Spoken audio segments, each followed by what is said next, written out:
विरोधात भारताने केलेली ही सगळ्यात मोठी कारवाई। पुलवामातल्या भ्याड हल्ल्यानंतर भारताने पाकिस्तानला आज पहाटे चोख प्रत्युत्तर दिलेलं आहे। एकाच वेळी 12 मिराज विमानांनी पाकिस्तानवर हवाई हल्ला केलाय। 1000 किलो क्षमतेचा बॉम्ब पाकिस्तानच्या पाकव्याप्त काश्मीरच्या बालकोट परिसरामध्ये टाकण्यात आलाय। जैश ए मोहम्मद या अतिरेकी संघटनेचं तळ जिकडे आहे त्या बालकोट परिसरामध्ये हल्ला करण्यात आला। दहशतवाद्यांचं तळ उद्ध्वस्त करण्यात आलं, नेस्तनाबूत करण्यात आलं। पाकिस्तानच्या लष्कराने आज पहाटे स्वतः या संदर्भातली माहिती ट्विटरवरून दिली। भारताकडनं पाकिस्तानवर करण्यात आलेली ही सगळ्यात मोठी कारवाई, पुलवामा हल्ल्यानंतरची ही सगळ्यात मोठी कारवाई। भारत पाकिस्तानला कशा पद्धतीने उत्तर देणार, प्रत्युत्तर देणार याकडे संपूर्ण देशवासियांचं लक्ष लागून राहिलं होतं। आणि आज पहाटे सूर्योदयापूर्वीच पाकिस्तानची झोप भारताच्या हवाई दलाने उडवलेली आहे। पाकव्याप्त काश्मीरमध्ये भारतीय हवाई दलाने बॉम्ब हल्ला केलाय आणि ज्यामध्ये जैश ए मोहम्मद या दहशतवादी संघटनेचं तळ उद्ध्वस्त करण्यात आलंय।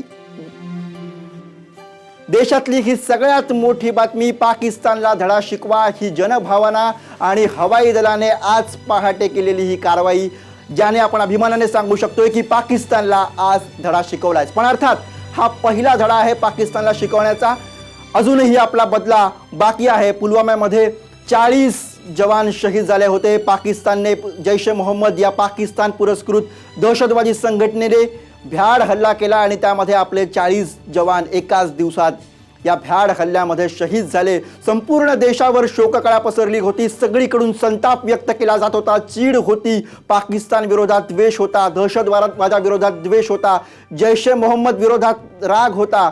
या जैश ए मोहम्मदची पिलावळ संपवा अशीच भावना तुमची आमची सगळ्यांची होती। आणि आज भारताने पहाटे हा बदला घेतलेला आहे, पाकिस्तानला पहिला धडा शिकवलाय। ही घटना नेमकी कशी होती, हा घटनाक्रम नेमका कसा होता जाणून घेऊयात। आमचे प्रतिनिधी सिद्धेश सावंत सध्या आपल्याबरोबर जोडले गेलेत।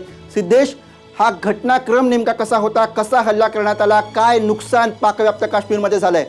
नक्कीच गुरु, तू जसं म्हणालास की जैशची पिलावळ संपवण्याचं काम कुठेतरी भारतीय सैन्याकडनं केलं जाणार होतं, तर ते होताना पाहायला मिळते आपल्याकडे। आपल्याला एक तर गोष्ट कळते की पहाटे 3:30 वाजता वायू दलाने हा भीषण अतिशय ताकदवर असा हा हल्ला जैशच्या तळांवरती केलेला आहे। पहाटे 3:30 वाजता हा हल्ला झाला असला तरी सुद्धा याचं प्लॅनिंग जे आहे ते खूप आधीपासून कुठेतरी सैन्यामध्ये होत होतं। गेल्या 2-3 दिवसांपासून मीटिंग आणि ज्या बैठका होत्या त्या तिन्ही सैन्य दलांच्या प्रमुखांसोबत सुरू होत्या। पाकिस्तानकडनं सुरुवातीला असा दावा करण्यात आला की LOC ही भारताच्या वैमानिकांनी क्रॉस केली। पाकिस्तानी सैन्याचे जे प्रवक्ता होते मेजर जनरल आसिफ गफूर यांनी असं म्हटलं होतं की पाकिस्तानने LOC क्रॉस करून उल्लंघन केलंय, कुठेतरी सीज फायर झालंय असं त्यांच्याकडनं आरोप करण्यात येतो, अशी त्यांच्याकडनं एक प्रकारचा दावा करण्यात होता। पण त्याच्यानंतर एक सुब्रमण्यम स्वामींकडनं ट्विट आलं की त्यांनी असं म्हटलं की POK मध्ये जो पाकव्याप्त काश्मीर आहे त्याच्यामध्येच जो की भारताचाच आहे, ज्याच्यामध्ये हा बॉम्ब हल्ला करण्यात आला, त्याच्यामुळे आपण कोणतेही आंतरराष्ट्रीय कायद्याचं उल्लंघन न करता ही कारवाई केलेली आहे। जैशची जी घुसखोरी होती काश्मीरामध्ये सुरू असलेली, ती घुसखोरी जी आहे ती भारताने कुठेतरी घालवण्याचा प्रयत्न या ठिकाणी केलेल्याचं आपल्याला पाहायला मिळतंय। असंही म्हटलं जात आहे की बालाकोटमधनं हे जे ॲक्शन प्लॅन होता वायुसेनेचा तो सक्रिय झाला। बालाकोटमधनं एबटाबाद जो परिसर आहे तिथून हा प्लॅन गेला। LOC जी आहे बालाकोटपासून ती साधारणपणे 88 किलोमीटर लांब आहे। एबटाबाद हा जो परिसर आहे हा तोच परिसर आहे जिथे ओसामा बिन लादेन लपला होता आणि इथूनच मुख्य जे आहे जे जैशचं जे पूर्ण काम चालायचं ते याच ठिकाणावरनं चालायचं, अशी ही माहिती समोर येते गुरु की या संपूर्ण कारवाईमध्ये जैशचं जे कंट्रोल रूम होतं, ज्याला अल्फा 3 असं ओळखलं जायचं, हे कंट्रोल रूम नेस्तनाबूत करण्यात आलंय। ही सगळ्यात महत्त्वाची बातमी आपल्याला सांगता येईल, कारण या सगळ्यामध्ये याच कंट्रोल रूममधनं जैशची सगळ्या हालचाली व्हायच्या, जेवढे पण हल्ले, जेवढ्या पण कारवाई आणि जेवढं पण प्लॅनिंग, जे पण कट रचले जायचे ते सगळे या कंट्रोल रूममधनं रचले जायचे। त्याच्यामुळे एक मोठा धक्का हा जैशला म्हणावा लागेल, पाकिस्तानला म्हणावा लागेल। पुलवामा हल्ल्याची जी जबाबदारी होती ती जैशनं घेतली होती आणि त्यांची पिलावळ संपवण्याची कुठेतरी वेळ आली होती।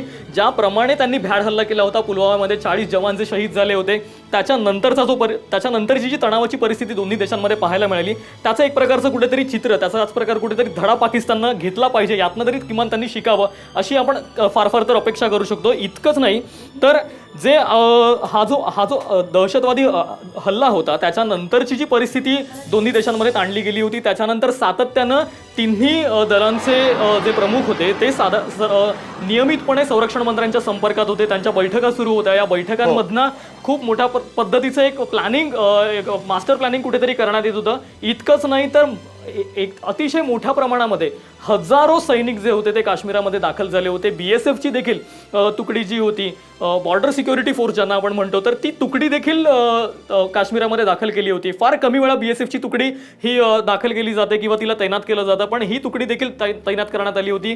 27 गावं, थोडी की नाही, 27च्या 27 गावं रिकामी करण्यात आली होती.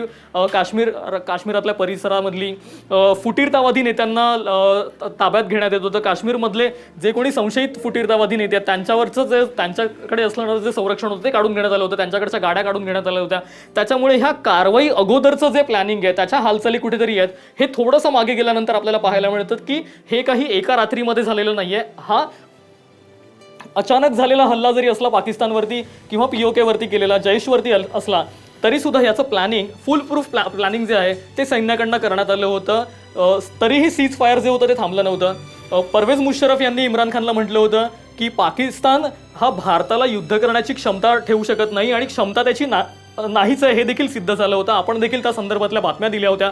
पण ज्या पद्धतीची कारवाई भारतीय सैन्याने केली आहे त्याच्यामुळे कुठेतरी अतिरेक्यांना एक वचक बसेल आणि अतिरेक्यांना एक धडा यातनं देण्याचं जे काम आहे ते भारतीय लष्कराने केलं असं आपण म्हणू शकतो. गुरु सिद्धेश, आपण पाकिस्तानमध्ये न जाता आपण पाकव्याप्त काश्मीरमध्ये हवाई हल्ला केला, काय म्हणायचं याला? हिम्मत आणि हुशारी दोन्हीची सांगड भारतीय हवाई दलाने घातली.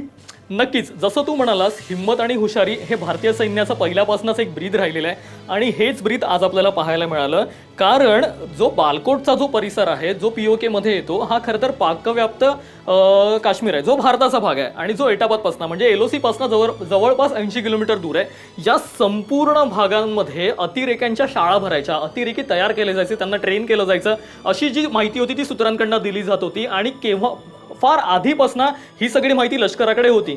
पण एक अशा पद्धतीचं मोठी कारवाई भारतीय सैन्य करेल याचे कुठलेही त्यांना संकेत मिळू शकले नाहीत आणि कुठलीही हालचाल करण्याअगोदर भारतीय सैन्याने त्यांच्यावरती हल्ला केलाय. त्याच्यामुळे एक मोठी कारवाई जी आहे ती म्हणायला लागेल. ज्या पद्धतीची दृश्य समोर येत आहेत हल्ला केल्यानंतरची, तो हल्ला किती ताकदवर होता, किती शक्तिशाली होता याची आपण कल्पना करू शकतो. 1000 किलो बॉम्ब, म्हणजे आपण फक्त कल्पना करू शकतो 1000 किलो बॉम्बचा केवढा मोठा आवाज झाला असेल, त्याने केवढी मोठी तबाही केली असेल. आणि हे फक्त थोडं नाही, जे तळ उद्ध्वस्त झालेल्याची व्हिज्युअल्स आपल्या समोर येत आहेत. पुलवामाच्या हल्ल्यानंतर जे सिक्युरिटी फोर्सेस मोठ्या प्रमाणामध्ये काश्मीरामध्ये तैनात करण्यात आल्या होत्या त्याची जी दृश्य असतील, तर हे सगळंच एकंदरीत जे होतं हे फार मोठं आहे. आणि आता ज्या संदर्भातल्या घडामोडी आपल्या समोर येत आहेत, तर राहुल गांधींची देखील एक मोठी प्रतिक्रिया आपल्या समोर येते की भारतीय वायुसेनेच्या आणि पायलटचं त्यांनी कौतुक केलं, त्यांना सलामी दिली आहे. तर एक अतिशय मोठी जी घटना आहे ती आपण म्हणायला लागेल. संपूर्ण जगाचं याकडे लक्ष होतं. एक मोठी माहिती आहे तुझ्याकडे.